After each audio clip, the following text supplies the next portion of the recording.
8 Oktober 2020 kembali kami hadirkan ke tengah-tengah ruang dengar Anda, dan kali ini kita bersama dengan Kejaksaan Negeri Kabupaten Pangkep.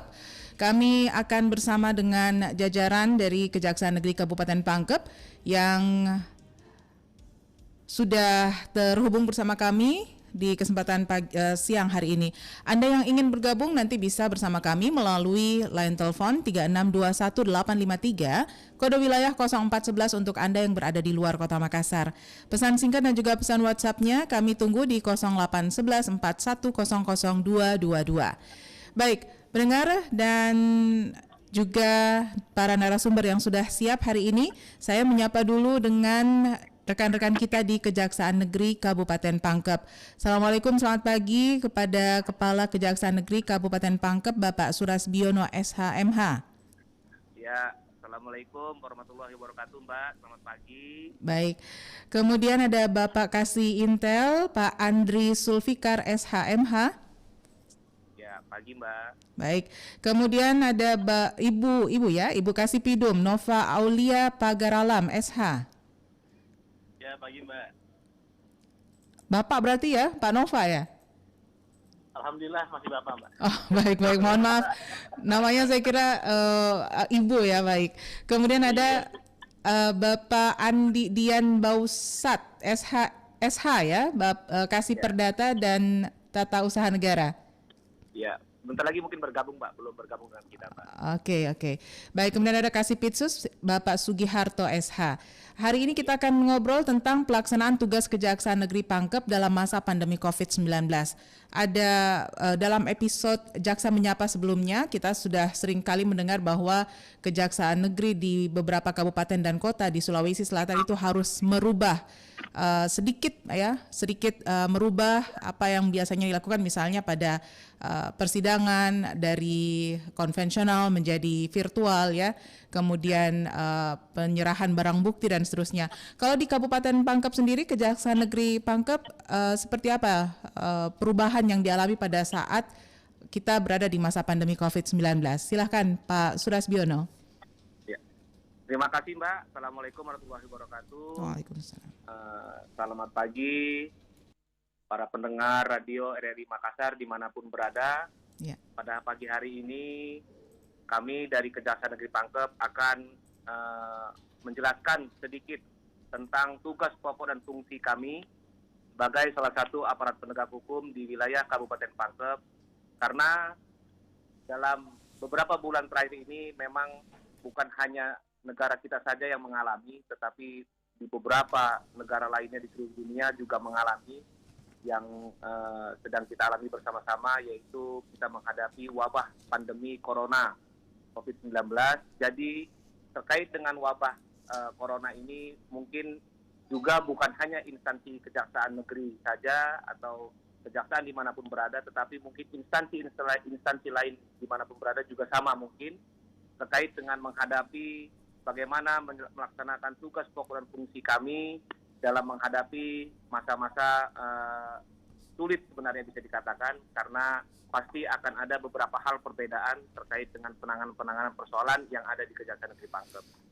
Dalam hal ini, pagi hari ini mungkin kami akan sedikit menjelaskan bahwa di Kejaksaan Negeri Pangkep ini ada beberapa bidang. Yang pertama yaitu bidang tindak pidana umum, kemudian ada juga bidang perdata dan tata usaha negara, kemudian bidang tindak pidana khusus, kemudian ada bidang intelijen, dan kemudian ada bidang sub pembinaan. Itu pembinaan adalah yang mengatur mengenai kepegawaian, dan kemudian terakhir ada bidang seksi barang bukti dan barang rampasan.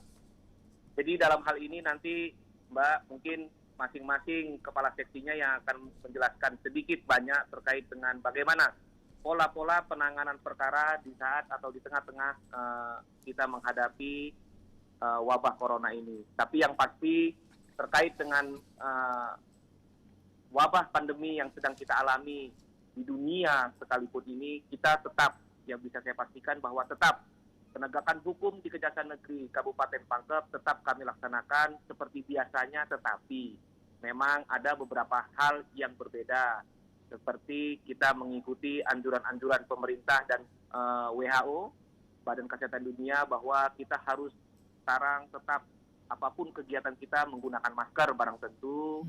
Kemudian yang kedua, kita harus sering-sering bercuci tangan ataupun menggunakan hand sanitizer.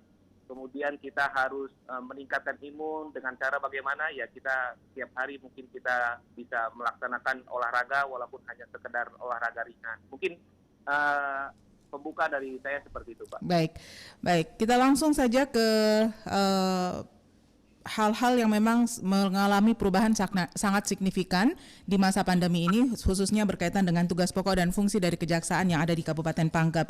Nah, saya ingin mendapatkan gambaran. Ini kalau beberapa kejaksaan negeri lainnya itu menjalankan sidang secara virtual, namun ada juga yang dilaksanakan secara konvensional, secara tatap muka. Ini kalau virtualnya tentunya untuk mematuhi protokol kesehatan bahwa pada masa pandemi ini sebaiknya kita tidak berkumpul terlalu banyak dalam ruangan tertutup apalagi. Nah, kalau di Kejaksaan Negeri Kabupaten Pangkep sendiri, apakah semuanya dilaksanakan secara virtual atau memang seperti Kejaksaan Negeri yang lainnya? Ada beberapa yang dilaksanakan secara tatap muka. Ya, mungkin Mbak, saya serahkan untuk penjelasannya kepada Kasih Pidum, Mbak, untuk menjelaskan bagaimana pelaksanaan tugasnya sehari-hari terkait dengan pandemi wabah corona ini. Baik. Saya serahkan kepada Pak Kasih Pidum, Mbak. Silakan Pak Nova, Kasih Pidum dari Kejari Pangkep. Ya, terima kasih. Assalamualaikum warahmatullahi wabarakatuh. Waalaikumsalam warahmatullahi. Jadi langsung saja saya coba menjawab, Pak. Mungkin pada dasarnya yang dilakukan oleh Kejaksaan Negeri Pangkep sama dengan Kejaksaan Negeri di wilayah lainnya, Mbak ya. Karena memang menghadapi pandemi corona ini kita harus mempunyai cara yang berbeda dalam rangka penanganan perkara tindak pidana umum khususnya. Saya kira sama juga dengan tindak pidana khusus. Untuk persidangan kita juga menggunakan sarana daring, Mbak, via online seperti itu. Namun terkadang juga kita dalam pembuktian yang sulit, kita juga menghadirkan saksi ke pengadilan.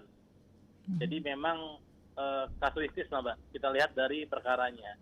Kalau memang butuh pembuktian yang agak sulit, yang agak panjang, biasanya kita undang langsung semua ke pengadilan. Tentunya tetap dengan memperhatikan protokol kesehatan. Dan juga memang kalau terkait kendala pasti ada kendalanya. Apapun itu yang namanya online itu pasti ada kendalanya. Yang pertama masalah jaringan, masalah dari listrik padam, seperti itu. Tapi insya Allah, Mbak, yang dapat kami tegaskan bahwa di saat pandemi ini kami tetap berusaha untuk melaksanakan tugas-tugas kami sesuai tupoksi kami, dan insya Allah juga semua akan berjalan seperti biasanya, walaupun dengan cara yang berbeda. Mungkin itu, Mbak. Terima kasih. Pak Nova, kriteria apa saja yang bisa diajukan oleh mereka yang akan mengikuti persidangan itu agar persidangannya itu bisa dilaksanakan secara tatap muka misalnya? Karena kan ada orang-orang yang merasa keberatan nih, kayaknya kayak kasus kemarin yang di Bali ya, itu maunya dia sidang tatap muka, nggak mau virtual. Nah, ini gimana, Pak? Ya, tentunya memang kalau yang memimpin suatu persidangan itu memang adalah majelis hakim, Mbak. Jadi bila mana majelis hakim menurut pertimbangannya memang harus kita menghadirkan saksi untuk ke pengadilan, ya kita harus hadirkan. Pertimbangannya mungkin itu sedikit tadi saya jelaskan adalah terkait mungkin pembuktiannya agak sulit seperti itu. Karena walau bagaimanapun namanya kita berkomunikasi melalui online dan tatap muka secara langsung itu jelas berbeda.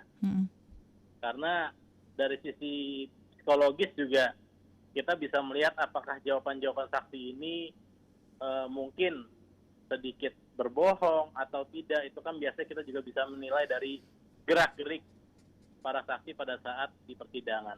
Seperti itu, Mbak. Baik. Terima kasih Pak Nova. Saya kembali ke Pak Kajari ya, Pak Surasbiono.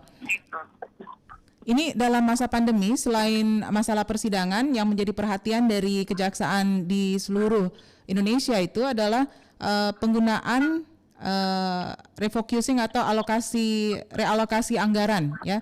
Ini jadi perhatian terus-menerus ini dari semua kejaksaan negeri yang ada di seluruh wilayah Indonesia. Kalau di Kabupaten Pangkep sendiri, apakah sudah ada temuan atau memang sudah melakukan pendampingan terlebih dahulu? Karena memang salah satu hal yang dilakukan untuk mencegah itu oleh Kejaksaan adalah melakukan pendampingan ya di awal. Jadi terima kasih Mbak. Ya. Jadi saya informasikan Pak Kajari berhalangan Mbak, karena sebentar dia tadi membuka sebentar, kemudian dia menghadiri rapat virtual yang lain Mbak. Oh baik. Yang tidak kalah sama penting. Saya kasih intel Mbak, Andri Mbak. Baik, silakan Pak Andri mungkin bisa memberikan penjelasan. Jadi terkait dengan refocusing anggaran, memang kita sudah beberapa bulan terakhir ini kita sudah melaksanakan pendampingan dan pengamanan. Barang tentu pendampingan itu kalau di Kejaksaan dilaksanakan oleh bidang perdata dan tata usaha negara, Mbak. Dan untuk pengamanan kegiatannya itu memang dilaksanakan oleh bidang intelijen, dan itu tanggung jawab saya Mbak selaku kasih intel. Dalam hal ini adalah refocusing anggaran memang sudah berjalan beberapa bulan, dan sampai detik ini memang refocusing anggaran masih tetap digunakan Mbak. Khusus untuk Kabupaten Pangkep sendiri, anggaran refocusing kurang lebih 120 miliar Mbak. Oke. Iya. Dalam beberapa bulan yang lalu memang dalam hal ini Pak Bupati, pemerintah Kabupaten Pangkep sudah bermohon atau berkirim surat kepada kami terkait dengan permohonan pendampingan dan pengamanan terkait dengan penggunaan refocusing anggaran. Bisa saya sedikit jelaskan di sini bahwa untuk pemohon terkait dengan pendampingan pengamanan penggunaan anggaran refocusing itu ada di 5 dinas, Mbak. Ya, 5 dinas itu antara lain Badan Penanggulangan Bencana Daerah Kabupaten Pangkep, Dinas Kesehatan Kabupaten Pangkep, Rumah Sakit Umum Daerah Batara Siang Kabupaten Pangkep, kemudian ada juga Dinas Pemberdayaan Masyarakat Desa dan Badan Ketahanan Pangan. Itu total sampai hari ini terkait dengan anggaran pelaksanaan masing-masing dinas. Kalau Badan Penanggulangan Bencana Daerah anggarannya 997 juta. Kalau Dinas Kesehatan anggarannya mencapai 820 juta. Rumah Sakit Batara Siang anggarannya mencapai 583 juta. Dinas Pemberdayaan Masyarakat Desa kurang lebih 23 miliar. Dan untuk Badan Ketahanan Pangan itu kurang lebih 700 juta. Untuk Badan Ketahanan Pangan sendiri sudah selesai dilaksanakan dan sampai detik ini tidak lagi mengajukan untuk penggunaan anggaran refocusing. Yang masih berjalan sampai saat ini adalah Badan Penanggulangan Bencana Daerah, BPBD, Dinas Kesehatan Kabupaten Pangkep, dan Rumah Sakit sendiri, Mbak, yang masih melaksanakan penggunaan anggaran refocusing. Demikian, Mbak. Oke, saya fokus lagi ke Dinas Pemberdayaan Masyarakat Desa. Itu anggarannya cukup besar, 23 miliar, Pak, ya? Ya. Dan ini biasanya dari kalau belajar dari kasus penggunaan anggaran dana desa sebelumnya, banyak sekali aparat desa itu yang terpaksa harus berhadapan dengan hukum karena pertama ketidaktahuannya, kedua maksudnya baik tapi mungkin caranya yang tidak sesuai dengan aturan. Nah, bagaimana kondisi saat ini? Kalau untuk kondisi sampai hari ini memang dari beberapa dinas yang saya sebutkan tadi yang meminta permohonan pendampingan dan pengamanan kepada Kejaksaan Negeri Kabupaten Pangkep, memang sudah ada data di bidang intelijen ya Mbak sebagai pengamannya. Itu data sementara kami menemukan memang ada beberapa hal yang belum sesuai dengan pertanggungjawaban. Namun sekali lagi, esensi dari pendampingan itu sendiri adalah bukan kita mau mencari kesalahan atau kita mau menegakkan hukum yang secara represif, tetapi adalah kita bagaimana bisa dalam hal ditemukan sesuatu yang memang tidak sesuai dengan pertanggungjawabannya, kita bisa memberikan atau kita bisa melakukan pencegahan-pencegahan sejak awal. Artinya kalau memang sudah terlanjur digunakan dan tidak sesuai dengan pertanggungjawaban, mungkin kita akan meminta untuk kembalikan segera hal-hal yang sudah digunakan tanpa pertanggungjawaban. Memang sudah ada contohnya, Mbak, yang terjadi. Misalkan di Badan Ketahanan Pangan, dulu beberapa bulan yang lalu memang mereka membelanjakan sembako untuk anggaran COVID. Nah, kemudian bahan belanjaan sembako yang kita belanjakan itu justru digunakan untuk membantu teman-teman saudara-saudara yang terkena dampak banjir saat itu di Luwu Timur, Masamba kalau tidak salah. Yeah. Nah, itu secara aturan, secara mekanisme dan undang-undang tidak diperbolehkan dan itu tentu barang tentu melanggar. Nah, itulah tugas kami di Kejaksaan Negeri Pangkep sebagai pendamping dan pengaman pada saat refocusing anggaran ini digunakan. Kami kemudian melakukan pencegahan. Apa yang kami lakukan pencegahan? kami meminta kepada dinas terkait yang melakukan hal itu yang tidak sesuai dengan prosedur mekanisme, kami meminta kembalikan barangnya. Kami minta kembalikan barangnya sejumlah yang dibawa ke Masamba, kemudian ya sudah. Kalau sudah selesai semua dikembalikan, tidak lagi ada persoalan, kami tidak tindak lanjuti dengan penegakan hukum. Karena itu yang kami, itu tadi yang saya katakan esensi dari pendampingan, Mbak. Baik Pak Andri dan juga rekan-rekan yang lainnya, kita jeda dulu sejenak. Sebentar saya akan buka kesempatan untuk pendengar kita bergabung melalui line telepon 3621853 kode wilayah 0411 untuk yang berada di luar Makassar. Ya.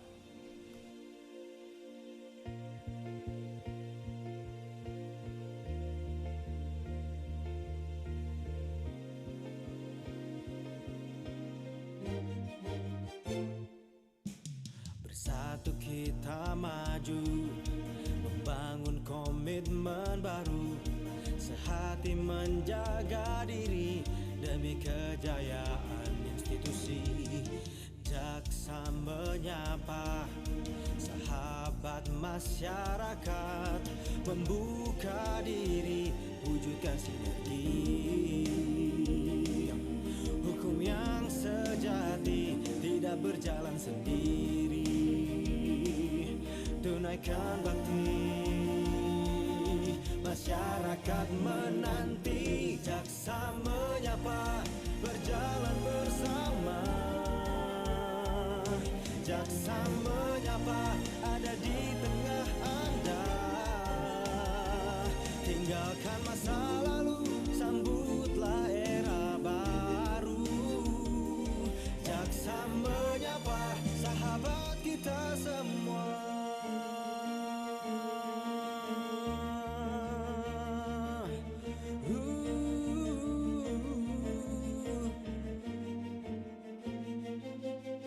Membuka diri, wujudkan sinergi. Hukum yang sejati tidak berjalan sendiri. Tunaikan bakti, masyarakat menanti. Jaksa menyapa, berjalan bersama. Jaksa menyapa, ada di tengah Anda. Tinggalkan masa lalu, sambutlah era baru. Jaksa menyapa, sahabat kita semua. Masih terus menemani Anda di Jaksa Menyapa edisi hari ini, hari Kamis 8 Oktober 2020, masih bersama saya Melani Ahmad dan rekan-rekan kita dari Kejaksaan Negeri Kabupaten Pangkep. Ada Bapak Kasih Intel Andri Zulfikar SH.MH dan juga Bapak Kasih Perdata dan Tata Usaha Negara ya, Bapak Andi. Ibu, Mbak. Oh, bukan. Sorry, maaf. Dengan Pak Kasih Pidum ya tadi, Pak Nova Aulia Pagaralam. Dan juga ada Ibu Andi Dian Bausat SH untuk Perdata dan Tata Usaha Negara. Baik, kita lanjut lagi Pak Andri. Ada pertanyaan dari pesan WhatsApp ini yang sudah masuk. Ada Pak Samsul di Makassar yang menanyakan tentang apakah semua yang mengembalikan kerugian negara itu tidak akan diberikan tindakan hukum lanjutan, kasusnya ditutup begitu saja, atau seperti apa sebetulnya penanganan dari penuntutan dari kejaksaan setempat. Silakan Pak Andri. Ya, terima kasih Mbak untuk pertanyaannya. Pak siapa tadi? Pak Samsul di Makassar. Ya, Pak Samsul di Makassar. Terima kasih atas pertanyaannya Bapak. Terkait dengan yang seperti saya sampaikan tadi bahwa kita untuk penanganan perkara-perkara tidak pidana korupsi itu sampai detik ini kita belum melihat ada aturan bahwa ketika kerugian negara itu dikembalikan tindak pidananya terhapus. Itu tidak. Kita sampai saat ini belum menemukan itu Mbak aturannya. Tetapi yang pasti bahwa kami melalui surat edaran dari Jaksa Agung, melalui Pak Jampitsus dan Jam Intel bahwa walaupun kerugian negara itu dikembalikan, itu tidak menghapus pidana. Tetapi ketika masuk dalam ranah penuntutan, yaitu maksudnya ketika masuk dalam pelaksanaan persidangan, ketika seorang terdakwa telah mengembalikan nantinya atau dalam proses itu mengembalikan kerugian negara yang ditemukan, dalam hal ini yang dihitung oleh para ahli, bahwa di situ nanti akan menjadi pertimbangan dalam hal tuntutan jaksa, Mbak. Menjadi hal-hal yang meringankan, bahwa dalam tuntutan jaksa itu kan ada yang hal-hal meringankan, kemudian ada hal-hal yang memberatkan. Tapi itu tadi, kalau untuk menjawab pertanyaan Pak Samsul di Makassar, tidak, Pak. Jadi ketika seorang pelaku mengembalikan kerugian negara, tetap tidak pidananya berjalan, tetapi nanti menjadi hal pertimbangan jaksa penuntut umum untuk melakukan penuntutan di persidangan nanti, Pak. Demikian. Baik, mudah-mudahan cukup jelas untuk Pak Samsul di Makassar ini ya. Kemudian saya undang pendengar kita, silahkan 3621853 kode wilayah 0411 untuk yang berada di luar kota Makassar. Kejaksaan ini hadir untuk memberikan salah satu tugasnya ya, memberikan konsultasi hukum bagi masyarakat yang ingin memahami permasalahan hukum yang saat ini mungkin sedang dihadapi. Saya kembali lagi ke pesan WhatsApp, ada Ibu Sri di Makassar. Apakah benar semua kejaksaan itu bisa memberikan layanan hukum ya? Dan bagaimana cara kita mendapatkan aksesnya? Karena saya pernah berada di salah satu kabupaten di Sulawesi Selatan dan keluarga di sana memiliki persengketaan kasus tanah. Tapi ingin konsultasi ke kejaksaan setempat, tapi kejaksaan setempat menyatakan sedang sibuk dan tidak bisa memberikan bantuan dalam konsultasi tersebut. Silakan Pak Andri. Ya, terima kasih. Tadi saya kurang jelas tadi, Ibu siapa tadi, Pak? Ibu Sri di Makassar. Ibu Sri di Makassar. Ya. Ya, betul. Terkait dengan hal-hal bantuan hukum di kejaksaan negeri dimanapun, kejaksaan dimanapun berada, bahwa di kejaksaan itu ada yang namanya bidang perdata dan tata usaha negara. Jadi bahwa salah satu poin di dalam bidang perdata dan tata usaha negara itu adalah memberikan pelayanan hukum, bantuan hukum. Di situ siapapun, persoalan apapun bisa dikomunikasikan, nanti tinggal bidang perdata dan tata usaha negara itulah sendiri yang akan melakukan komunikasi lanjutan dengan yang bersangkutan. Misalkan Ibu Sri punya persoalan, Pak, bagaimana ini tanah kami begini, tanah kami begitu terkait dengan Badan Pertanahan Nasional Kabupaten satu wilayah misalkan. Nah itu nanti bisa dikomunikasikan dengan bidang terkait, dalam hal ini adalah bidang perdata dan tata usaha negara. Demikian Mbak, bisa Mbak. Oke, Pak Andri, tadi keluhannya Ibu Sri ini bahwa sudah mendatangi kejaksaan tersebut tapi tidak terlalu ditanggapi dengan baik dengan alasan sedang sibuk misalnya. Nah, kalau ada kasus-kasus seperti ini, misalnya masyarakat ingin mendapatkan konsultasi hukum tapi oknum dari kejaksaan sendiri menolak ya misalnya, itu bagaimana masyarakat sebaiknya menyikapi ini? Iya, sebenarnya kalau terjadi seperti itu ya saya pribadi sangat menyayangkan. Tetapi dalam konteks ini adalah khususnya wilayah Kabupaten Pangkep, kami kalau memang Ibu Sri menemukan seperti yang dirasakan oleh Ibu Sri ketika mendatangi kantor kejaksaan, disampaikan bahwa kami sedang sibuk dan sebagainya.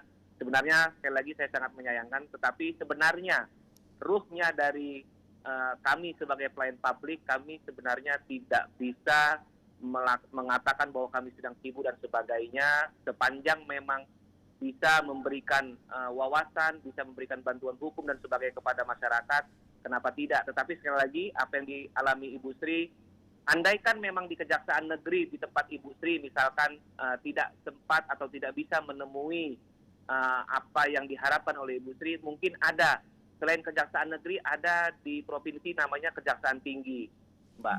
Ya, baik. Jadi bisa menyikapi dengan beralih untuk meminta layanan konsultasi ke kejaksaan yang lebih tinggi ya. Baik, Pak Andri, ada beberapa daerah, saya lupa di kabupaten mana itu yang dalam rangka meraih predikat wilayah WBBK. Wilayah birokrasi bersih melayani ya. Itu membuat ruangan khusus untuk menampung menerima masyarakat yang ingin mendapatkan layanan hukum, layanan konsultasi hukum. Apakah di Kabupaten Pangkep juga ada fasilitas seperti itu? Kebetulan di wilayah Kabupaten Pangkep kami sampai detik ini masih lolos karena sekarang masih tahapan-tahapan seleksi, Mbak. Kebetulan untuk wilayah bebas korupsi, karena Kejaksaan Negeri Pangkep kami mendaftarkan untuk mengikuti WBK. karena belum WBBM. Karena WBBM itu kalau WBK sudah menang, kita bisa ke tingkatan lebih tinggi, yaitu WBBM. Nah, dalam hal ini, kalau untuk Kejaksaan Negeri Pangkep, kami baru ingin mendapatkan wilayah predikat Bebas korupsi. WBK tadi, Mbak. Oke. Nah, untuk saat ini, Kejaksaan Negeri Pangkep masih mengikuti terus, lolos terus dari tahapan-tahapan seleksi. Ya, minta doanya juga kepada para pendengar dimanapun berada. Mudah-mudahan wilayah Kabupaten Pangkep, Kejaksaan Negeri bisa meraih predikat WBK. Kenapa? Karena kalau kami bisa meraih predikat WBK, mudah-mudahan dengan predikat tersebut kami mempunyai motivasi yang lebih untuk bisa memberikan pelayanan yang terbaik kepada masyarakat, khususnya wilayah Kabupaten Pangkep, sehingga tidak terjadi apa yang dialami tadi oleh Ibu Sri dari Makassar terkait dengan susahnya ditemui aparatur Kejaksaan Negeri di wilayah Ibu Sri. Tetapi itulah yang kami harapkan, mudah-mudahan dengan kami kalau memang mempunyai rezeki dan kami bisa memberikan yang terbaik kepada masyarakat, mudah-mudahan pusat juga bisa melihat kami dan kami bisa diberikan predikat wilayah bebas korupsi tadi, Mbak. Demikian. Baik. Kemudian kita berlanjut lagi untuk pesan WhatsApp. Ada Pak Yusuf. Pak Yusuf ini menyampaikan tentang untuk penggunaan anggaran COVID-19 dalam hal penerimaan BLT ataupun sembako, bantuan sembako. Jika masyarakat mengalami keluhan, ini apakah bisa menyampaikan kepada kejaksaan atau harus melalui kepolisian? Karena saya penerima BLT namun tidak menerima untuk yang kedua kali. Ternyata saya tidak direspon di pihak kepolisian. Ya. Silakan Pak Andri. Ya, terima kasih, Mbak. Untuk persoalan yang berikutnya, Mbak, terkait dengan BLT, kalau terjadi persoalan-persoalan yang ada di lapangan, sebenarnya desa-desa yang ada itu, kelurahan-kelurahan yang ada sebenarnya di bawah pengawasan Kejaksaan Negeri Pangkep, Mbak. Kebetulan memang di bidang intelijen ada yang namanya program jaga desa. Nah, cuman memang kalau masyarakat menemukan hal-hal tindak pidana di situ atau di salah satu desa, sebenarnya silahkan. Masyarakat lebih nyaman, lebih enak mau melaporkan ke siapa. Ke pihak kepolisian diperbolehkan, di pihak kejaksaan diperbolehkan. Nyamannya masyarakat saja mau melaporkan kemana. Karena kami sama-sama juga aparat penegak hukum yang mempunyai kewenangan yang sama juga, yang sama-sama bisa melakukan proses-proses dugaan-dugaan tindak pidana atau dugaan-dugaan penyimpangan yang dilakukan oleh oknum-oknum aparatur desa. Tetapi terkait dengan persoalan yang barusan disampaikan tadi oleh pendengar melalui pesan WhatsApp bahwa, Pak, kenapa kok saya BLT yang kedua tidak dapat? Memang begitu aturannya, Ibu ya? Bapak, Pak Yusuf. Oh, memang begitu aturannya Pak Yusuf, bahwa kalau sudah mendapatkan BLT yang pertama, itu untuk BLT yang kedua diharapkan bergantian. Kenapa? Karena yang mendapatkan BLT pertama juga itu tidak seluruh masyarakat desa mendapatkan. Jadi BLT yang pertama itu sudah mendapatkan, diharapkan untuk masyarakat yang lainnya untuk pembagian BLT kedua terbagi semuanya nanti, rata semuanya menikmati bantuan langsung tunai dari pemerintah pusat. Dan itu yang pertama. Yang kedua, ini juga harus dipahami terkait dengan anggaran-anggaran BLT. Dulu, 3 bulan yang lalu, 3 bulan pertama pembagian BLT itu sejak bulan April, Mei, Juni, itu BLT dibagikan dengan satu orang sebesar Rp600.000. Tetapi untuk BLT 3 bulan kemudian, di bulan Juli, Agustus, September, itu menurun jadi Rp300.000. Nah, itu harus dipahami. Itu memang tidak dipotong oleh aparatur desa, tetapi memang anggaran yang disiapkan oleh pemerintah pusat seperti itu, Mbak. Demikian, mudah-mudahan bisa dipahami. Baik, kita lanjut lagi. Ini mungkin pertanyaan yang terakhir ini ya. Ada Pak Umar di Makassar. Yang ingin ditanyakan ini seputar penggunaan dana alokasi anggaran yang disebut dengan alokasi anggaran COVID-19 ya. Beberapa waktu yang lalu di lingkungan saya ada penyemprotan disinfektan, tapi belakangan ini sudah tidak ada lagi. Apakah anggarannya dari pemerintah dan apakah ini terjadi penyalahgunaan anggaran di level bawah dalam kurung RT atau RW? Terima kasih, Mbak. Untuk Pak Umar, mudah-mudahan saya sedikit bisa menjawab, mudah-mudahan bisa juga dipahami dan mudah-mudahan bisa terpuaskan juga ke Pak Umar bahwa Pak, bagaimana ini kemarin kok minggu lalu wilayah saya disemprot disinfektan, kok sekarang sudah tidak ada lagi. Sebenarnya terkait dengan penyemprotan disinfektan, Pak Umar bisa coba bertanya ke BPBD, Badan Penanggulangan Bencana Daerah, di mana Pak Umar tinggal di situ. Tanyakan, kalau memang dibutuhkan penyemprotan disinfektan, tanyakan saja kepada pegawai-pegawai BPBD itu yang punya kewenangan terkait dengan pelaksanaan refocusing anggaran di pusat maupun di daerah. Kalau di pusat kan Badan Penanggulangan BNPB. Nah, kalau di daerah itu BPBD. Nah, silakan Pak Umar bertanya kepada dinas yang saya sebutkan tadi, BPBD, untuk Pak, tolong dong wilayah saya dilakukan penyemprotan disinfektan dan sebagainya. Terus kemudian kalau satu wilayah minggu sebelumnya disemprot disinfektan dan kemudian minggu kemudian tidak dilakukan penyemprotan, bukan berarti di situ ada penyimpangan, Pak Umar. Mungkin pada saat itu wilayah, misalkan Pak Umar di Makassar ya, Mbak ya, Pak Umar ya? Di Makassar.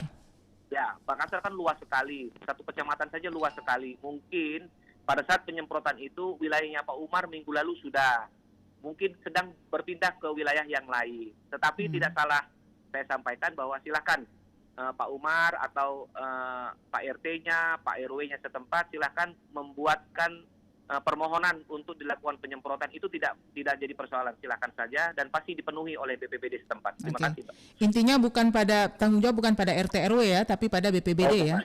Ya, karena anggaran itu semua terpusat di BPBD, Mbak. Baik.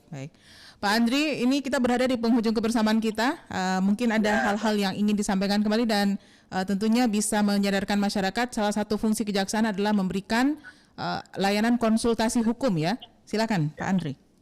Ya, mungkin yang pertama, Pak, kalau masih ada waktu kesempatan, saya persilakan Pak Nova, Kasih dari Pangkep untuk closing statement, Mbak. Silakan Pak Nova. Ya, terima kasih Mbak. Ya. Jadi mungkin closing statement mewakili dari rekan-rekan kami dan rekan kami di Kejaksaan Negeri Pangkep. Pada intinya Kejaksaan Negeri Pangkep dan Kejaksaan Negeri di seluruh Indonesia membuka pintu selebar mungkin untuk memberikan pelayanan terbaik bagi masyarakat. Siapapun yang membutuhkan suatu pelayanan hukum, bantuan hukum, dapat langsung datang ke Kejaksaan Negeri di mana tempat mereka itu tinggal. Dan yang kedua, tentunya di kami selalu ada slogan, Mbak, yaitu adalah ketahui hukum dan jauhkan hukuman. Yang mana saya kira untuk saat ini kita semua serba dimudahkan untuk mendapatkan suatu informasi terkait hukum, bisa melalui browsing, googling, ataupun di media, sehingga kami dari Kejaksaan Negeri Pangkep khususnya memberikan himbauan kepada masyarakat untuk tetap menjaga diri, menjauhi hukuman, dan terus tahu terkait hukum itu apa. Mungkin sedikit itu saja, Mbak, dari saya. Terima kasih. Baik. Terima kasih, Pak Nova. Pak Andri yang terakhir, silakan. Ya, mungkin sedikit dari saya closing statement bahwa kepada masyarakat, saya hanya mengatakan bahwa yakinlah penegakan hukum pada saat pandemi corona masih berjalan sesuai dengan tupoksi kami, salah satu aparat penegak hukum. Jadi kami hanya menyampaikan kepada masyarakat semua dimanapun berada, pendengar dimanapun berada, yakinlah bahwa penegakan hukum masih hidup di Indonesia. Terima kasih, Mbak. Terima kasih Pak Andri, Pak Nova dari Kejaksaan Negeri Kabupaten Pangkep. Sukses terus dan Assalamualaikum warahmatullahi wabarakatuh. Waalaikumsalam warahmatullahi wabarakatuh. Pendengar, demikian kebersamaan kita dalam Jaksa Menyapa untuk edisi hari ini, hari Kamis 8 Oktober 2020. Kami sudah menghadirkan Kejaksaan Negeri Kabupaten Pangkep yang sudah menyampaikan beberapa hal seputar pelaksanaan tugas Kejaksaan Negeri Pangkep dalam masa pandemi COVID-19. Dan insya Allah pada hari Jumat besok kami akan kembali menghadirkan Jaksa Menyapa dengan rekan-rekan kami dari Kejaksaan Negeri Kabupaten Baru, tentunya pada jam dan pada frekuensi yang sama. Saya Melani Ahmad mengucapkan terima kasih. Sampai jumpa di edisi Jaksa Menyapa besok. Assalamualaikum warahmatullahi wabarakatuh.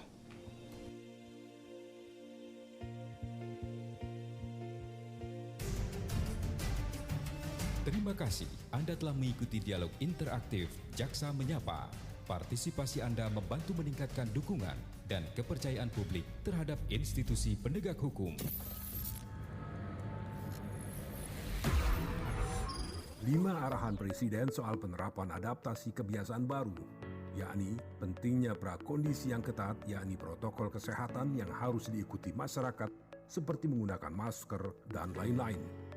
Perhitungan yang cermat dalam mengambil kebijakan berdasarkan data dan fakta di lapangan. Menentukan prioritas sektor dan aktivitas mana yang bisa dimulai atau dibuka secara bertahap. Konsolidasi dan koordinasi pemerintah pusat dan daerah sampai ke tingkat RT terus diperkuat dengan melibatkan masyarakat bersinergi menyelesaikan persoalan besar ini. Melakukan evaluasi secara rutin meskipun sebuah daerah kasus barunya sudah menurun. Jangan lengah, karena kondisi di lapangan sangat dinamis.